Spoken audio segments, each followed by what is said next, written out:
10 more days to the general election, and Nigerians can't wait. But with four perceived front runners in this election, there are strong indications the voting pattern in the presidential election will defy the known trend where two leading candidates in the parties split the bulk of the votes. From 1999 to 2019, presidential elections in Nigeria were mainly a two-horse race. Unlike the previous presidential elections, which featured just two main candidates, there are four major candidates seeking to take over power from President Buhari this year. And this is signaling a potential variation in how Nigerians will vote and its effects on the elections. Remember, for any candidate to win the presidential election, the Constitution states that you must have majority of vote, but it doesn't end there. You must also have at least 25% of votes in two-thirds of the state, as well as the Federal Capital Territory. All attention is now turned to Section 134 of the Constitution. Judo Logo is still here with me. Now, this is where I need you as a lawyer. It's not enough to have the highest number of votes, right? But not many Nigerians know that. Help us understand subsection 2, A and B of that Constitution that talks about, in addition to majority of vote cast at the election, you must also have not less than 1/4 of votes cast at the election in each of at least two-thirds of all the states in the Federation, as well as the FCT.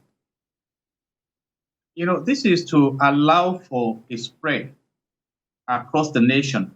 And that is what prompted the, heavy networking that we have noticed. Politicians going to all the geopolitical zones in the country so that it doesn't appear as if all you need is your stronghold to become the president of Nigeria. And you see, it's also a technical issue, but I believe that INEC should be prepared to handle matters that may emerge from here. But the relief we have is that this time around, the accreditation with the beavers and the results from the polling units will be transmitted to the portal, and there will be access to monitoring. That is what we.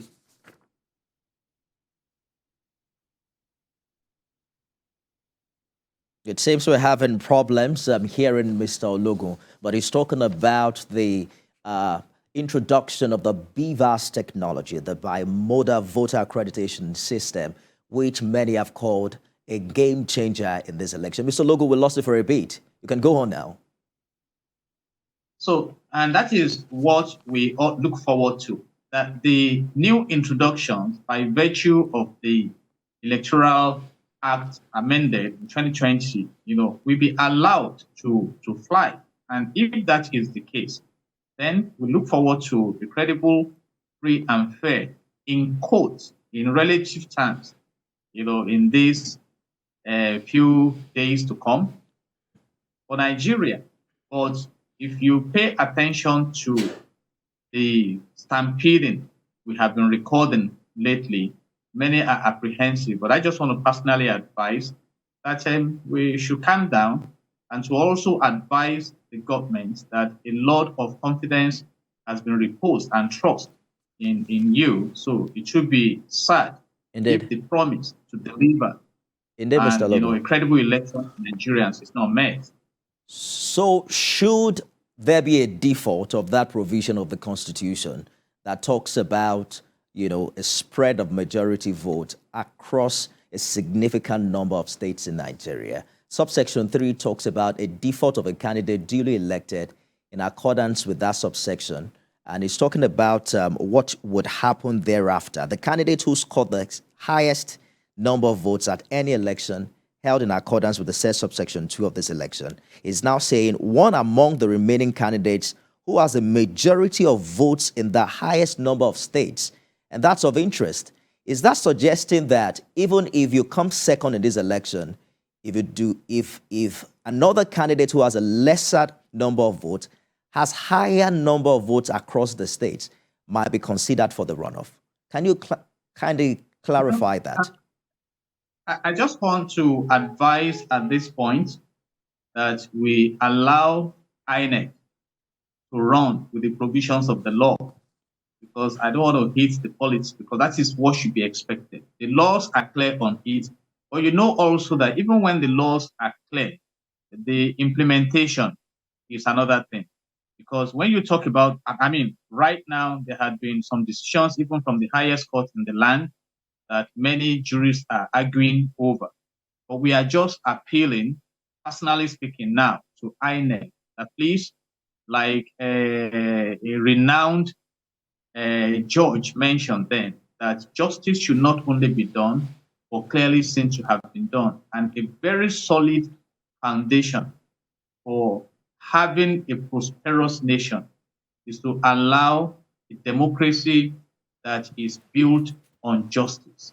And it's obvious now that if we don't allow justice, we may not be moving in the direction of prosperity. And where you have the kind of difficulties created, then it becomes a threat to everyone.